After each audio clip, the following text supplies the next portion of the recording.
Good afternoon, ladies and gentlemen. Thanks so much for your joining us today. My name is Chris Tessie. I'm the Chief Revenue Officer here at Diamond Standard, and you're in for a treat today. One of our senior executives, Amelia Bourdeau, functions as a senior advisor. She's got expertise in global macro research and strategy, specializing in FX and FI.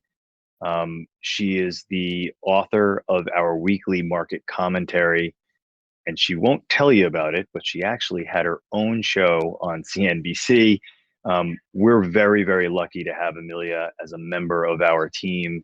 You're in for a treat for the next 45 minutes where she'll be presenting, and we're all very excited to have her.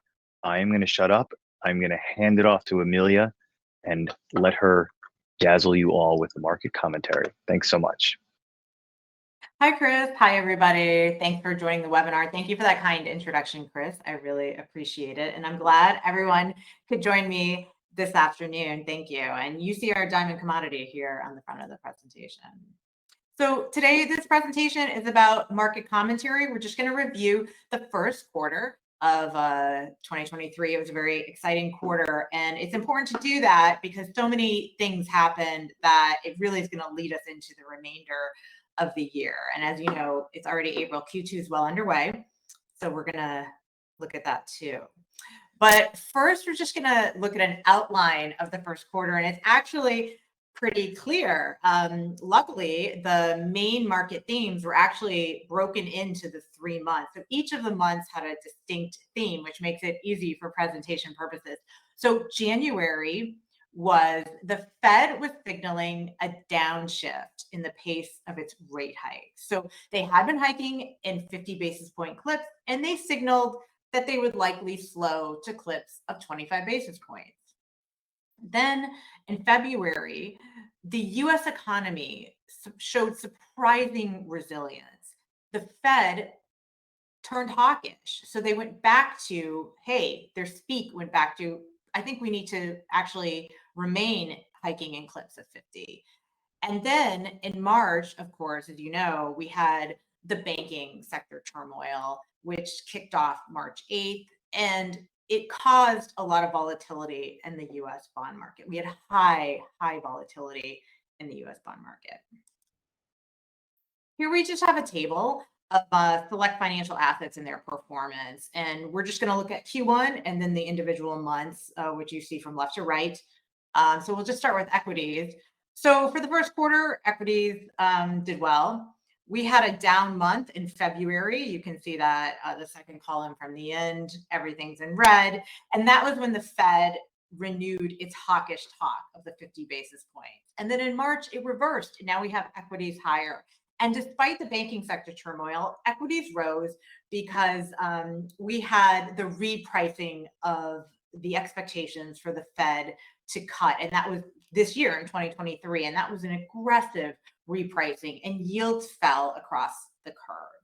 If we look here, just going down to the bond market, we have 2s and 10s. And you can see that in February, yields rose for those two markers. And then in March, those two yields came down. So we kind of started the year at 4.2 on the US 2-year. We went to 4.8 in February. Now we're down to 4%, and a little lower today. We're like 3.95 today.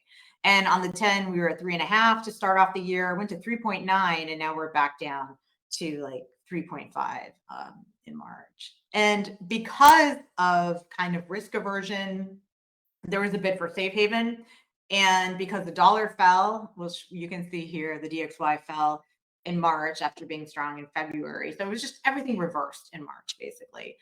There was demand, as I'm sure you know, high demand for gold, high demand for silver. So that decline in yields, decline in dollar, safe haven bid really benefited precious metals. If we're moving on, I like this chart. This is the 2-year yield, the monthly change in basis points. It goes all the way back to 1986. And when I mentioned bond market volatility, you can see here the very last point on the right is the 2-year yield change for this past March. it was down almost 80 basis points. And if you look at that compared to other endogenous and exogenous shocks to the market over the years, you can see that that is a big move. It's equivalent. It was more than the 2-year yield fall of COVID-19. It was around the same shock of 9/11 in terms of that 2-year yield fall you can see on the chart, and around the same thing as Russian debt default and LTCM back in 98, 99. So this was a significant move in the 2-year yield in March, historically significant. I talked about the yield curve shifting lower, and that's what's depicted here in this slide. So the purple line at the top is the US Treasury curve, the 1st of March. So I picked that date because it was after the strong data came out in February, but before the banking crisis, which started March 8th. And then the purple line, I mean, the black line below it is from yesterday afternoon. And you can just see here is depicted the yield curve shifted lower. And then the bars on the bottom are just showing you the basis points in each point of the curve that is shifted. So here is just showing you, say, the 10-year is down about 55 basis points. And then, of course, the 2-year, which we just talked about, down 80 basis points. So, yeah, just a huge lowering in the curve and not that much time. This happened pretty quick.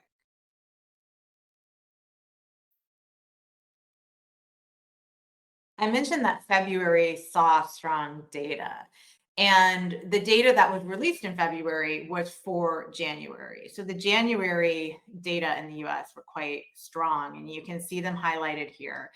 Later in the presentation, we'll look at where the data are now, but this only goes through January, just to highlight the magnitude of the kind of upside surprise in the data that month.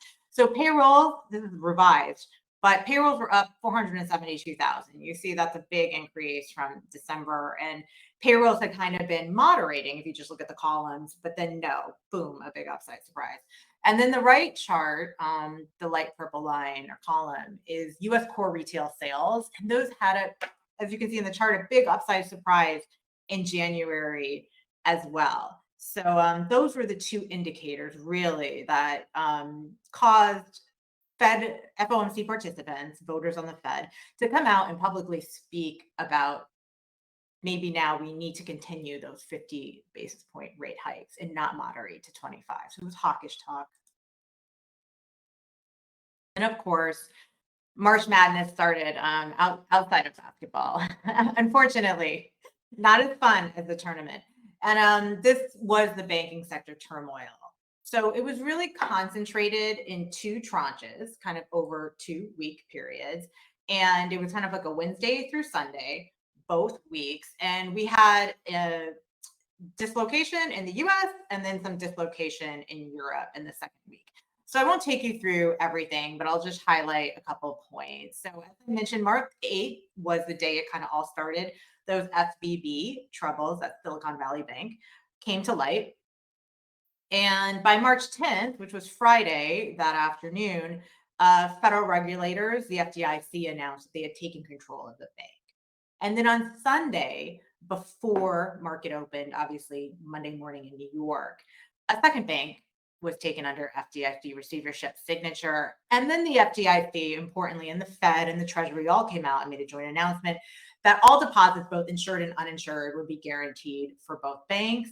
And the Fed announced a new lending program for banks to kind of provide liquidity. It's called the Bank Term Funding Program. So pre-market open on Monday, this is Sunday evening in the US, New York time, this was all announced to kind of quell the markets. And it was important that they stepped in to ensure what would have been the uninsured deposits, over $250,000, because both of these banks had a lot of venture capital firms and they had a lot of uninsured deposits. So the FDIC kind of deemed them a systemic issue, and that's why they were able to insure what would have been the uninsured deposits. So all deposits were guaranteed. Moving on to the next week, Europe. So Credit Suisse, which has had trouble for quite a while, their shares hit a new low once again on Wednesday the following week, and by Sunday, UBS, Union Bank of Switzerland, the other large Swiss bank, took over Credit Suisse.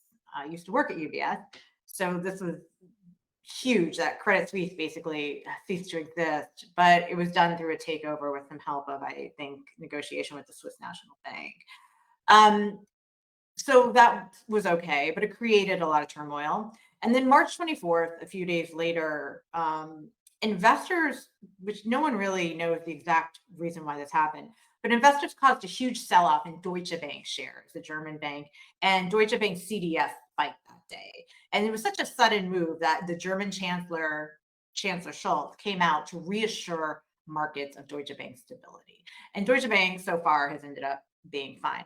I also used to work at Deutsche Bank, for instance. I hope it's a signal with me. But in any event, throughout all this time, March 8th through March 24th, U.S. bank shares, especially regional banks, saw deposit outflow.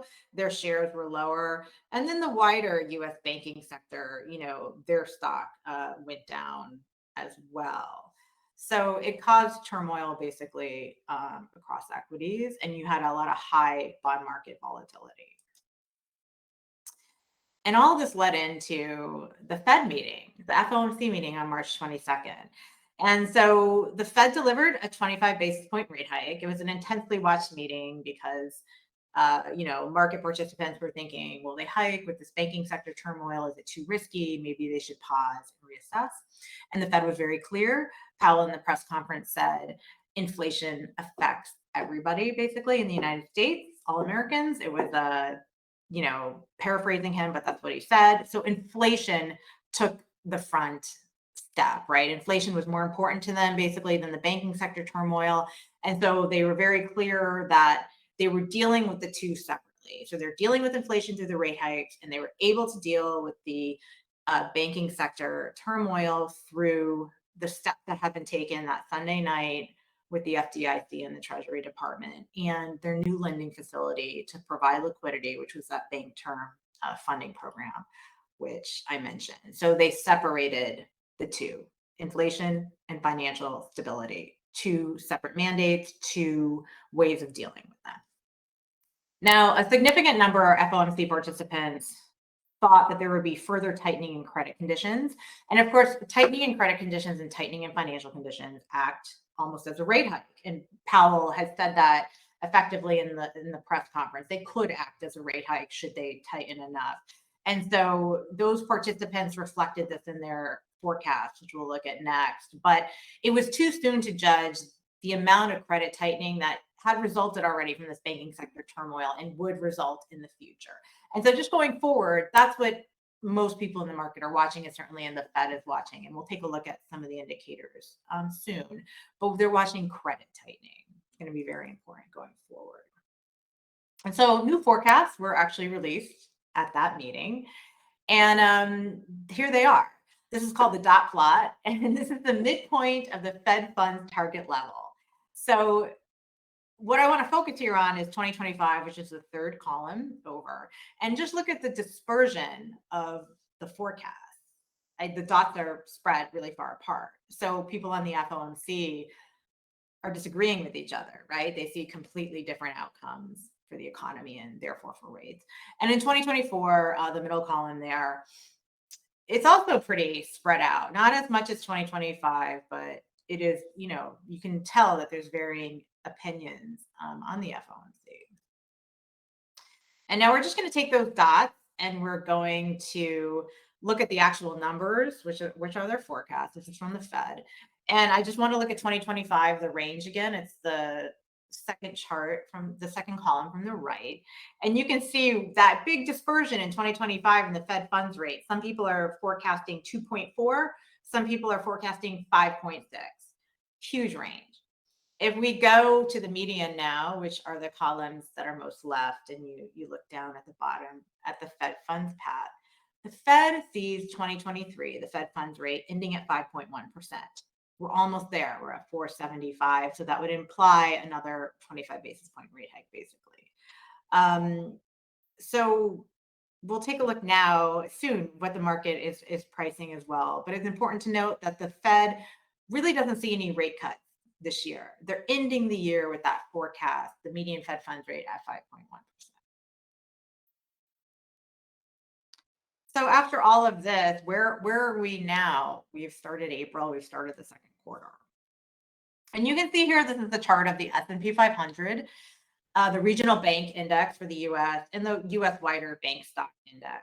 And so the S&P 500 is the dark purple line at the top. And we're doing well on equities, as I mentioned at the start. So equities are holding up despite the turmoil period that we had. They took a little dip and they're proceeding onward and upward, and they're being supported by, of course, lower rates and the hope that the Fed is going to cut this year, because that's what the market is pricing. The Fed's going to cut rates. And you see the big drop, especially in the black line there. That's the regional bank index. And that fell sharply during this turmoil because both banks that failed were regional banks. And then now they've kind of stabilized. So they're not really on an upward trajectory, but at least they're moving sideways. It's stabilizing. I mentioned the bond market volatility, and I did show you the basis point change in the 2-year yield. And here we're looking at the VIX, which is equity market volatility, and the bond market volatility through the Bank of America's MOVE Index, which is the purple line. And you can see how bond volatility, that purple line, just spiked. I mean, it spiked more than back, during COVID. So it spiked really high. The VIX spiked too, not as much, because equities kind of rode this out, right? Equities performed well. And now the VIX is under the level of 20, which is a significant level in equity market volatility for the S&P 500. It kind of separates a volatile market from not so volatile market. So it's dipped below that. And the MOVE index has moved down a lot as well, but it's still elevated. And the other thing I want to show you on this chart is bond market volatility. You look at the spread between the two lines. So bond market volatility is much higher than equity market volatility. It's usually not the case. Now, where are we on inflation? We just got the CPI released yesterday for March. And if you look at the chart on the right, that's US CPI, the headline, the core, and then what they call super core, which is the core CPI services less housing. And this is a variable that's very important to the Fed, and they've highlighted this measure. It also shows the Fed's 2% inflation target. And this chart goes back to January 2013. And you can just see for a decade, basically the entire decade, there's been no inflation. We've been around the Fed 2% target and slightly below at times. So inflation has been dormant. It's been really well behaved. And obviously that wasn't the case with the pandemic and the start of the war in the Ukraine, and how those constrained supply and kicked off kind of this inflationary period, along with all of the liquidity and the fiscal spending that the government did as well during this time, that time of the pandemic. But headline CPI peaked in June of 2022 at 9.1%. And now, as of yesterday, the March reading, it's down to 5% year on year. The decline in March, importantly, was led by energy. Now, a couple of weeks ago, OPEC announced a production cut of 1.16 million barrels a day, OPEC plus, includes Russia. And that's going to commence in May and run through the end of this year. So that is also coming at a time in May when the US driving season is kicking off. So this isn't going to help headline inflation, which energy prices were bringing that down. So it's a little bit difficult now for the Fed. And it will also squeeze US consumers. A rise in gasoline prices tends to act as a tax on the consumer. Core CPI in the same chart, the black line, peaked in September of 2022 at 6.6%. Moved down as of yesterday, the March read, to 5.6%, but it actually ticked up on the year-on-year reading, ticked up from February. So core CPI is, being led by the services inflation. That's what's really happening here. And then the super core, which is the core CPI services less housing. Housing market is lagging in terms of owner's equivalent rent and how that adjusts and moves lower. So the Fed is really looking at the core CPI services X housing. And that's that line, the purple line there. And year on year, it had peaked in September, once again, of 2022 at 6.5%. It's down to 5.8% for March read, but, it's still pretty sticky. So Inflation was high, it's moved lower, but it's still well above the Fed's 2% target. You can see there on the chart. This is the Atlanta Fed sticky price inflation index. It's kind of interesting. We're just really looking at the purple line. This is the year-on-year change. What the Atlanta Fed did, interestingly enough, is they separated the CPI into baskets of sticky, which means that these are prices that are typically slow to change, and flexible CPI, which are prices that are typically quicker to change. Some examples of sticky prices are the medical care industry, public transportation, household operating costs. Okay, so that's the purple line. And you can see that while the flexible prices have adjusted faster as they should, that sticky price inflation has not. It's kind of just flatlining there. So there hasn't been a meaningful dip in that. This is another indicator that people look at when looking at inflation. We're coming back to the US payrolls, to the employment, the job market. And here you can see that outsized gain in January 2023, which we already looked at. So we just got payrolls last Friday. They were on consensus expectations. I think the market, though, had expected them to be a bit lower. So effectively, I'm going to rate that as a beat in the consensus expectation. And you can see, the step downs and the columns there. It's moderated, but these are still really strong payroll reads. And the purple line is a 3-month moving average. It's kind of just moving sideways. It hasn't turned down meaningfully yet in 2023. And so we do see some slowing just a bit in the payrolls, but so far it's happening in an orderly manner. And this strong labor market is supporting wages, and that's supporting services inflation in the CPI and the PCE prices. And the Fed is really targeting a slowing in the employment market to slow wages and slow that services inflation. That's what they're trying to do. We're now kind of turning to credit conditions because we just had that banking sector turmoil, and now all the focus is really on credit conditions. So when credit conditions tighten, they can slow the economy. Households, and businesses have less readily access available for loans and for spending, therefore, in the future. So this is the NFIB Small Business Credit Conditions Index, and they're asking the loan availability compared to 3 months ago among regular borrowers who are small businesses. And you can see that it's an easier minus harder. So the movement down was pretty sharp. So credit conditions for small businesses have tightened. It's getting harder to get a loan than 3 months ago. They're not as tight nearly as back in 2008, the financial crisis, but they are tightening pretty quick. This is the New York Fed consumer expectation. So this is household credit availability. And the question is to households, is it harder or easier to obtain credit than a year ago? And you can see that household credit access, the perception among households is that credit access has deteriorated. That line is moving up. Now, to be fair, we need to note that that line started moving up in 2022, early 2022. And the reason for that is because that's when the Fed started hiking rates. The Fed started hiking rates almost exactly 1 year ago in March. And so as the Fed tightened rates, of course, interest rates on loans get higher. And so people perceive, loans as more expensive and harder to get. But with the banking sector turmoil we just saw in March, it kind of took a little bit of a leg up. So credit access perceptions among households is tightening as well. This is the Federal Reserve Bank of Dallas, the banking conditions survey. It just came out in March. So all of these surveys were just released this week and last week, and they do reflect post that banking sector turmoil in March.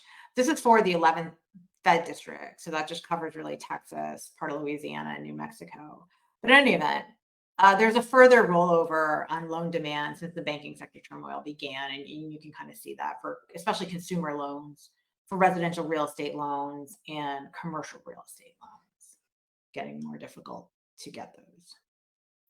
And why is it difficult? Why does that matter? It matters because that's going to impact GDP growth, right? That's going to impact business and consumers' ability to spend, businesses to, build buildings or, invest in their businesses. Business fixed investment is going to weigh on all those going forward, which is going to weigh on GDP. Slow growth in the U.S. And this is U.S. deposit outflow. So obviously people are looking at this, deposits from banks. If we look at the chart on the bottom, that is the outflow it's the percentage deposit decline from peak to now. So the blue line is small domestically chartered commercial banks. So that's kind of the regional banks. And you can see the very sharp drop off. They were just coming along and just tanked basically. So it was a very sharp drop off. The red line is for the larger chartered banks, the top 25 in the US. And you can see from their peak to now, they've declined 6.2% deposits, but it was a slower move. It started last year. So as the Fed was hiking rates, checking and savings accounts aren't paying what a money market fund would pay. So this likely reflects the movement out of checking and savings to money market funds so that consumers and businesses can get a higher rate of return. But you do see on the last point, which is March, that it does fall off a little bit more sharply, and that is reflective of kind of the overall banking turmoil that we've been seeing in March. This is something people are watching very closely, certainly. And it goes to show, I think, that while the banking sector has stabilized right now in the US, there hasn't been further kind of contagion or further kind of volatility. It does show that these bank runs could happen quickly, especially in the smaller banks. And, we are not immune to, say, another regional bank failing. Yeah, it wouldn't be that surprising. But I will say, obviously, the Fed, the FDIC, Treasury stepped in very quickly, immediately to backstop it. I mentioned the Fed funds forecast. We looked at that dot plot and we looked at the numbers that are associated with it. And what that's plotted here. So the black line is the Fed funds rate that's forecasted by the Fed. And then the purple line is the Fed funds rate that's priced in by the market. So they're two very different things. They're not alike at all. And the purple line is moving down. So the market has priced in 77 basis points of rate cut starting in July through January of 2024. And the Fed has said and has forecasted that they are going to leave the Fed funds rate on hold through the end of 2023 at 5.1%, basically. That's the median. So that assumes, both are assuming one more rate hike of 25 basis points at the May FOMC, and then some rate cuts. The market's assuming, and the Fed is assuming no rate cuts. This is a big divergence. And because of that, we're just going to look historically in the recent history of the Fed's what I call the Fed's turnaround time. So that's the peak rate in a hiking cycle. That month that peak rate occurred to the first month of the first rate cut cycle. So the peak terminal rate, the last rate hike, to the first rate cut. The first thing I want to show you is just the first column on the left is the amount of rate hikes. So obviously on the bottom, this is the current cycle, March 22 to now. And so far, the Fed has hiked 475 basis points over 13 months. This is a very aggressive cycle in terms of the rate hikes. You can see that the only one that comes close to it of recent history, I'm looking only back to 94, is the 425 basis points in 04-06. That was done over 25 months, okay? So this is a very steep and quick rate hiking cycle by the Fed. It was done because they were behind the curve, obviously, on inflation.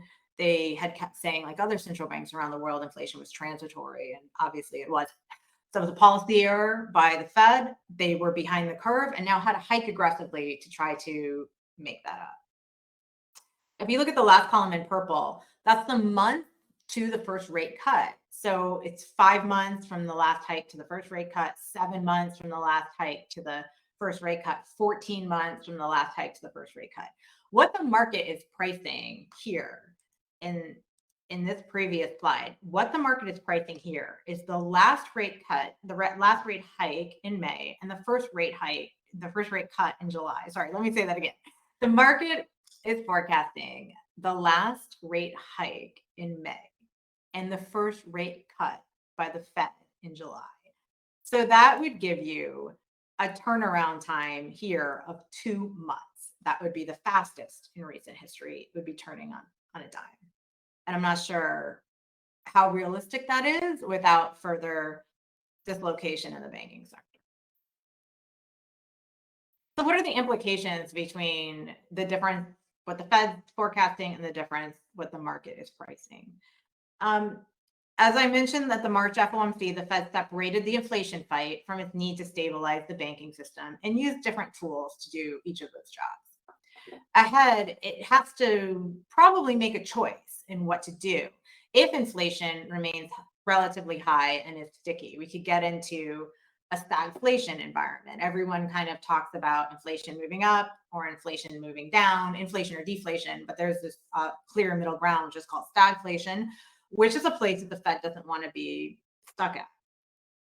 So with no signal on how the Fed's going to proceed from the Fed itself, the Fed has moved to a data-dependent stance. It's taking everything meeting by meeting, data point by data point. There has been an abandonment of forward guidance. So there is no signal from the Fed as to what it's going to do ahead. Because of that, the market has, as we talked about, priced a very different rates path from the Fed's forecast. The market's kind of taken it into its own hands and without the guidance and priced in what it thinks will happen. And so the risk and implications of this are a few things. One of the risks, like upside or downside, I'm looking at more an upside risk, is that the curve gets repriced higher. So inflation stays around a little longer. The Fed probably has to either leave rates on hold where they are after May, or may have to hike again. So then that's going to be based also on the employment market if jobs remain relatively robust. So one of the risks, as I said, the yield curve gets repriced higher, it shifts up again. This would be dollar supportive should that happen. That would cause volatility in gold. So gold has benefited from a weaker dollar, weaker yields, but it's also benefited from a safe haven bit too. And gold had been thrown around with the movements in the bond yields in March. So obviously it moved higher, but it was a little bit of a rocky road at sometimes to get that. And so while I think gold would continue to be bid as a safe haven, you're going to experience more vol in gold for sure.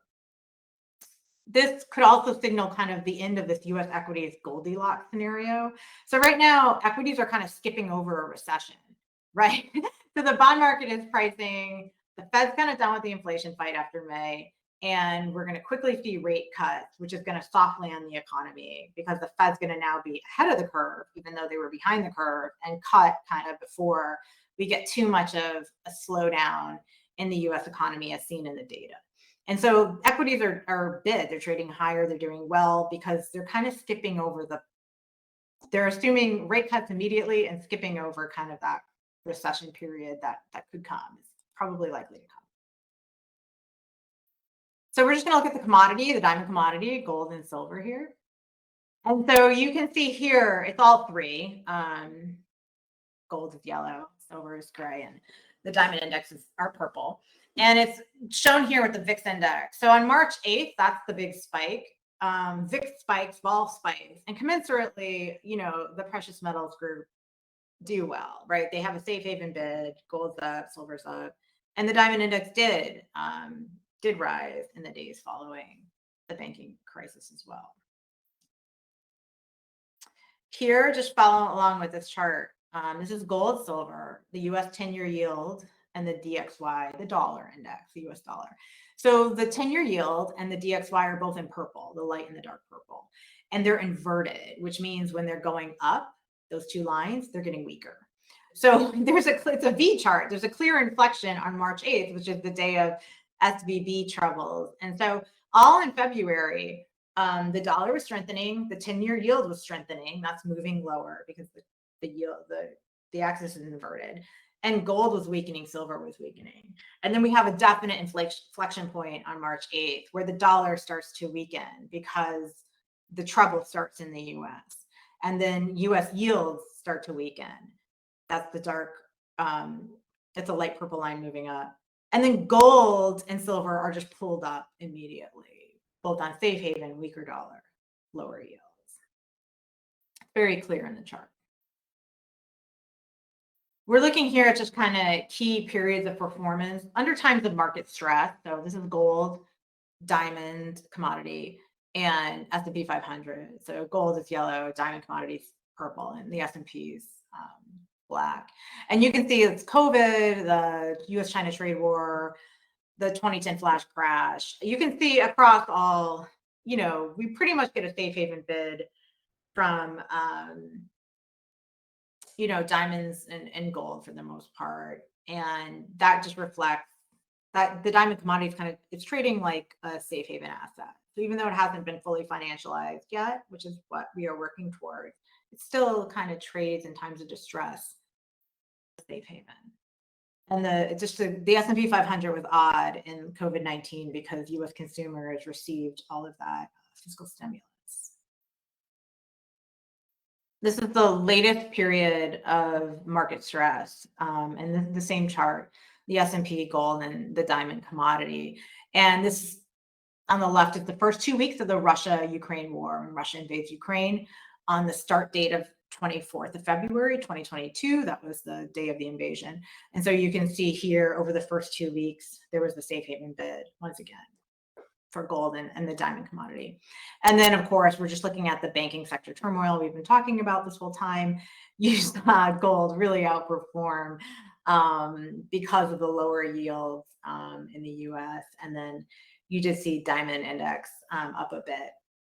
Right now, the diamond commodity is a push and a pull between a little bit of a US consumer spending slowdown, because 98% of diamonds right now above ground gem quality are still used for jewelry. But as we financialize the diamond commodity, we do think it will trade like a safe haven. And you do see that property starting already through those times of market stress. Lastly, it's important just to look at the volatility of all three, the diamond commodity, gold, and silver. This is 30-day rolling volatility, and diamond commodities on the bottom in purple. And it has lower vol than both silver and gold.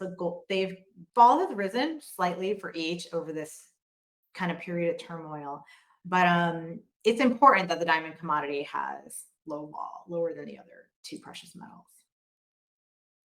So in wrapping up, I just want to end it with the market environment right now. We have a data-dependent Fed, which means a choppy financial market and tactical trading and higher volatility. You have to be tactical in this market to trade.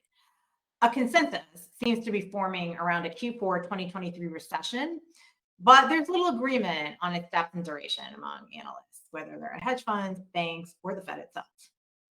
It's likely that there's going to continue to be throughout the rest of the year periods here and there of sharp risk aversion that can appear. And the reason for that is the unusually aggressive nature of this Fed rate hiking cycle, which we looked at. And these are long and variable lags that rate hike tightening translates to the real economy. And so certainly all the tightening that has been delivered, the 475 basis points, hasn't hit the real economy yet. Not all of it.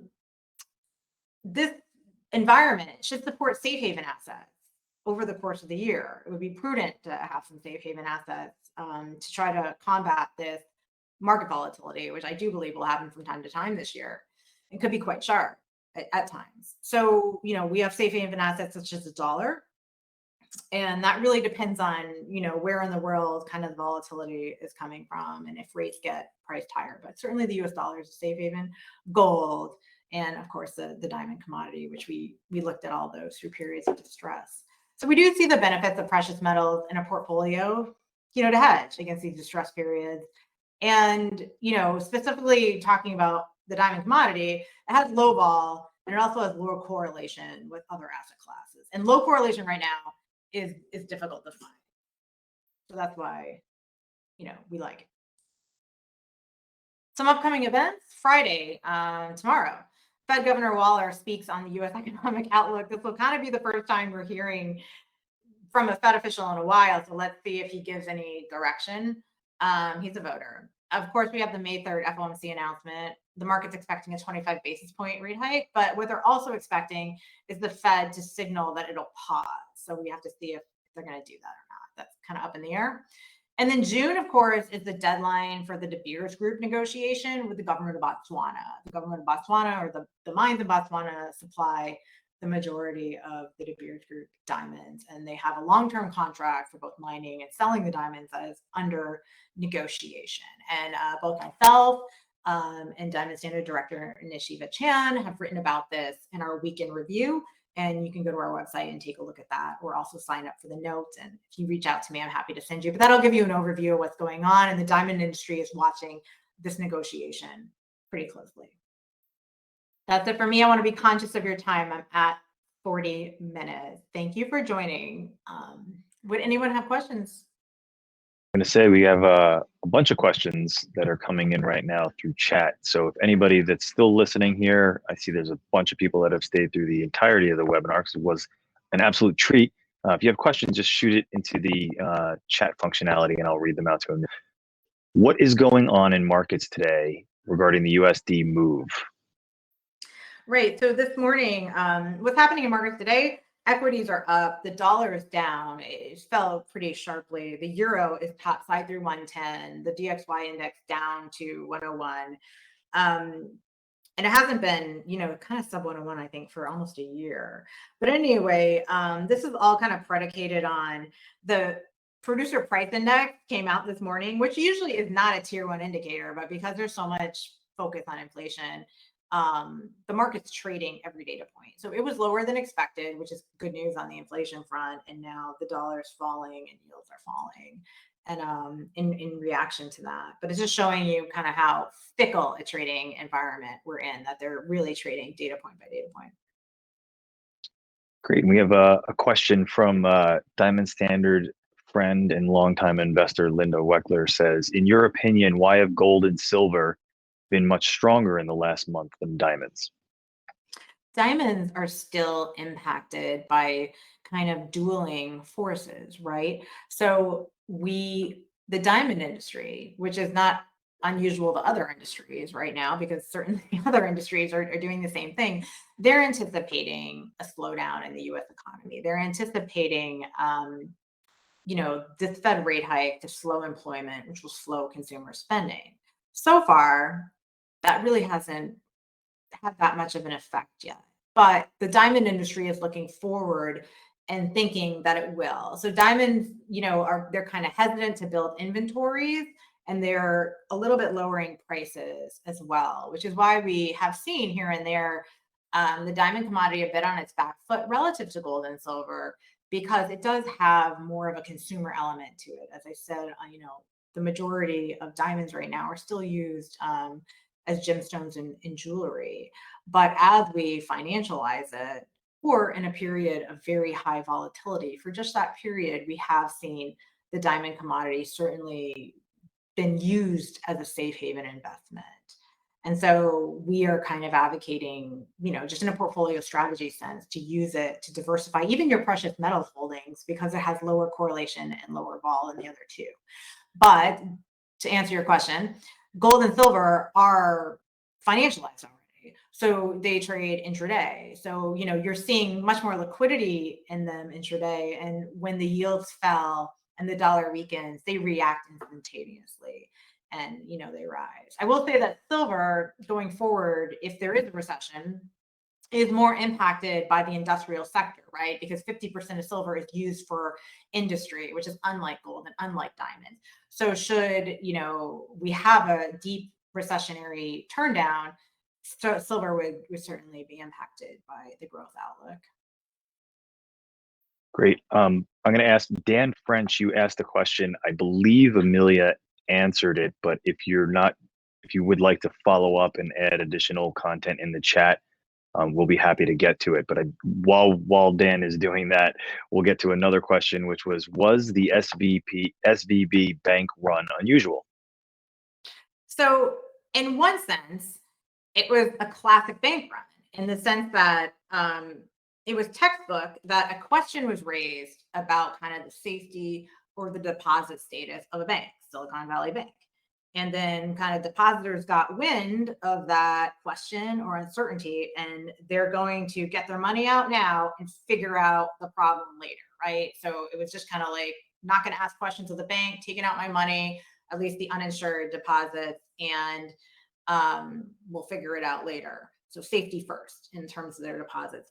And then, so it was textbook in that way. It's just a classic bank run.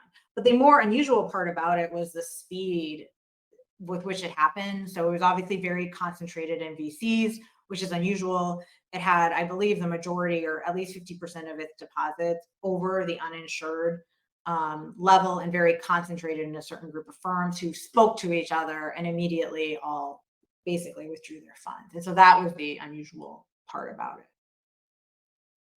Great.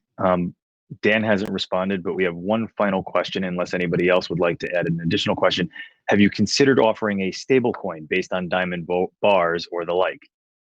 I think we have some announcements coming up, so I'll leave it to the firm, but we're very excited about all the developments that are happening here at Diamond Standard, and you should continue to follow us to, check those out. It's going to be a great and exciting year for us, and it's going to be a great, well, I don't know if it's going to be a great year, but it's going to be an exciting year in the markets. And the reason why that could be great is volatility gives you opportunity to make money. And so I come from a macro background, and I always thought volatility as an opportunity. So that's why I said it could be a great year in markets too.